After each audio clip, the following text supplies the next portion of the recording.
Attitude check. Bronco Pride.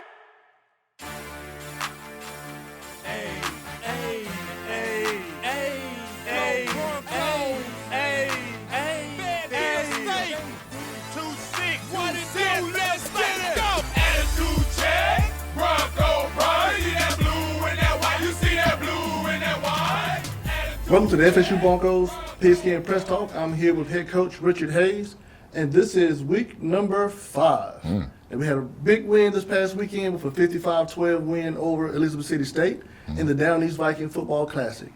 Your first as a head coach, and it's been a minute since the Broncos have actually captured that trophy, even though we lead the series in that Classic. So let's talk about that win. Stevie Green named the offensive player of that game. Stevie went into that game. Of course, you know his history with Elizabeth City. He's always played well against those guys, and he really, really wanted to do a good job of running the ball for us Saturday against them. And I think he came into the game focused. We had an outstanding week of practice as a team, and the results showed on Saturday. All right, Christian Springs, he received the defensive MVP. He had a big game with 10 tackles. Also had a very big week of practice last week. He was really focused on what Elizabeth City was trying to do. We knew they were going to come out and try to put us in a phone booth and go 2 tight ends and run the ball at us.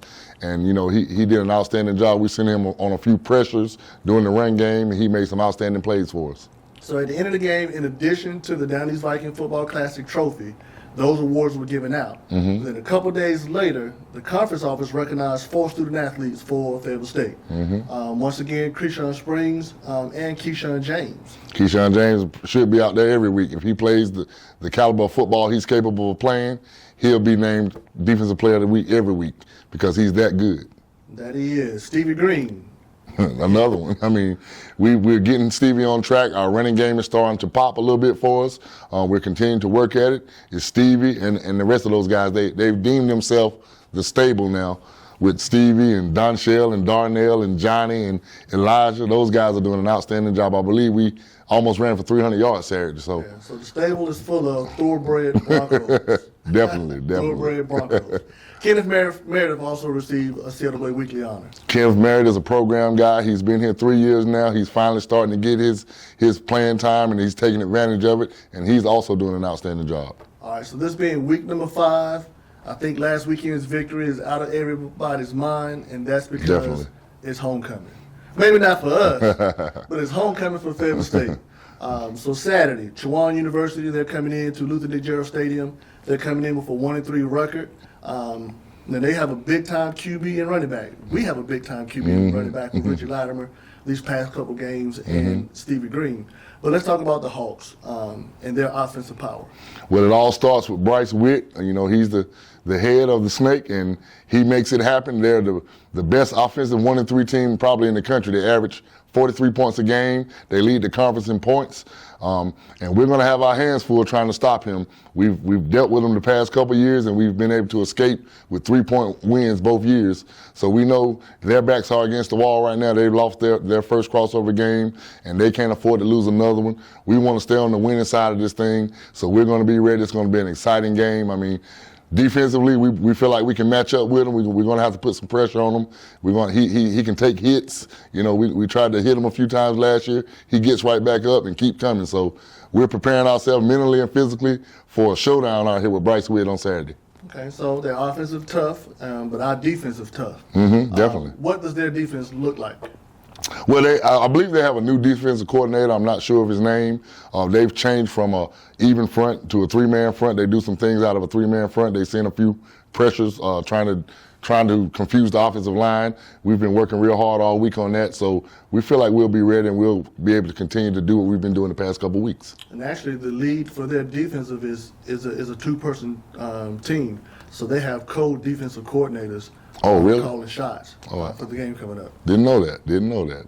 I know, like I said, it's going to be tough, man.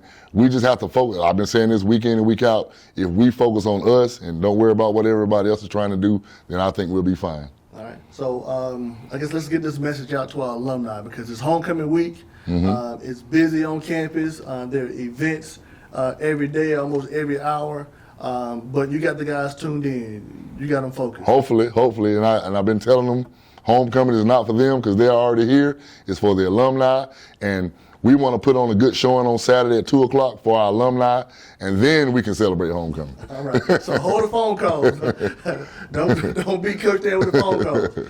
All right. So we got our one win. The conference, to get to the conference championship, you need to win the best of 7 games. So we got one down. Chowan is number 2. Our second of the crossover. So it's going to be a tough matchup. Definitely. We haven't been very good in crossover games for my first couple of years here. Of course, last year we didn't play any of the crossover games because of the hurricane. So this is the first time we've had a win in the crossover game, and we want to continue that with Chowan this week. Go 2-0 in the conference, and then begin our Southern Division play. Okay. So, of course, we don't look ahead. We take it week by week. Definitely. But as you look at the conference standing as it stands now, what kind of stands out for you? Livingstone is undefeated. We got to go play them for their homecoming. Shaw's not playing bad football right now. Winston-Salem State has a very tough defense. Johnson C. Smith is running the ball on everybody, 200-plus yards a game.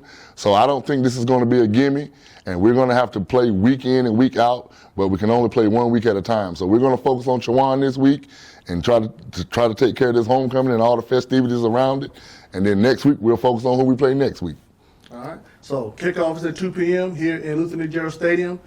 Be sure to get here early because the parade is going to lock up Murchison Road and all campus entrances.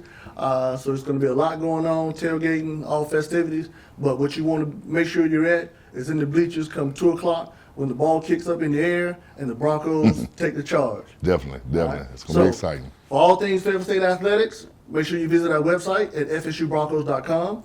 Follow us on social media, like us on Facebook, follow us on Twitter and Instagram. I'm Adrian Ferguson here with Richard Hayes, and this has been the FSU Broncos Pigskin Press Talk.